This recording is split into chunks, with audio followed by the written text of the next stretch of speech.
আপনাকে যদি জিজ্ঞাসা করা হয় নদীর জলের রং কী, তাহলে হয়তো আপনি বলবেন নীল কিংবা কর্দমাক্ত বা দূষিত হলে কালচে।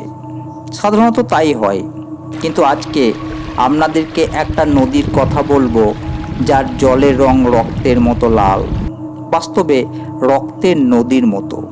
মনে হবে কোথাও এক ভয়ঙ্কর যুদ্ধে প্রচুর রক্ত নদীর জলের মধ্যে মিশে জলকে লাল করে দিয়েছে। নদীটির নাম কুচকো। এটি পেরুতে অবস্থিত, তবে বছরের কয়েক মাসই এই নদীর জল লাল থাকে, যার কারণে একে রক্তের নদী বলে। পৃথিবীর নানা প্রান্তে রয়েছে বিস্ময়কর নানা জায়গা। কিছু জায়গার রহস্যগুলো এমনই যে সেগুলো জানলে চমকে উঠতে হয়। তেমনই দক্ষিণ আমেরিকার দেশ পেরুতে এমন একটা নদী রয়েছে যার রং রক্তের মতো লাল। এই কুচকো নদী দিয়ে লাল রঙের জল বয়ে যায়, যে কারণে একে রক্তের নদী বলে। আসুন জানি এর জলের রং লাল কেন। নদীটা পেরুর কাঞ্জিস প্রদেশে ভিল কানেটো পর্বতমালার মধ্যে দিয়ে প্রবাহিত হতে দেখা যায়।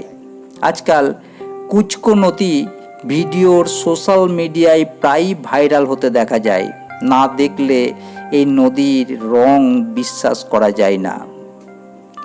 নদীর জলের রং সাধারণত লাল হয় না, তাই স্বাভাবিকভাবেই প্রশ্ন জাগে এই নদীর জল লাল কেন, কী কারণে নীল জল বছরের কয়েক মাস লাল হয়ে যায়। আসলে এইসব প্রশ্নের রহস্য লুকিয়ে আছে কুচকো নদীর অবস্থানে। কুচকো নদী প্রবাহিত এলাকাটি বেলে পাথর নির্মিত, আর এই বেলে পাথরগুলো আয়রন অক্সাইডে ভরা। সাধারণত এই নদীটি শুধুমাত্র বর্ষাকালে রক্তের মতো লাল দেখায়। পেরুর কুস্কোতে অবস্থিত নদীটি স্থানীয়দের কাছে পোকা মায়ু নামে পরিচিত। জানা যায় যে জায়গা দিয়ে এই নদী প্রবাহিত হয় সেই জায়গা খনিজ পদার্থে পরিপূর্ণ, আর নদীর স্থানে আয়রন অক্সাইডের পরিমাণ বেশি। বস্তুত বর্ষাকালে প্রচুর বৃষ্টি হয়, তখন নদীর উপকূলে যে আয়রন থাকে সেই আয়রন অক্সাইড যুক্ত বেলে মাটি নদীর জলে দ্রবীভূত হয়। এই মাটি ক্ষয়ের কারণে নদীর জল ঘোলা হয়ে লাল হয়ে যায়।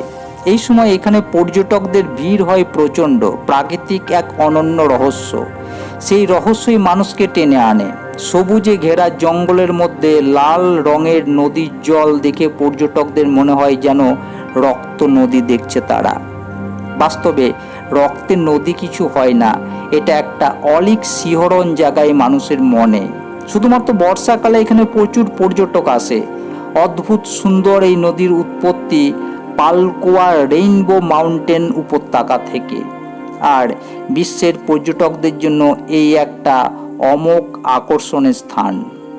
ধন্যবাদ।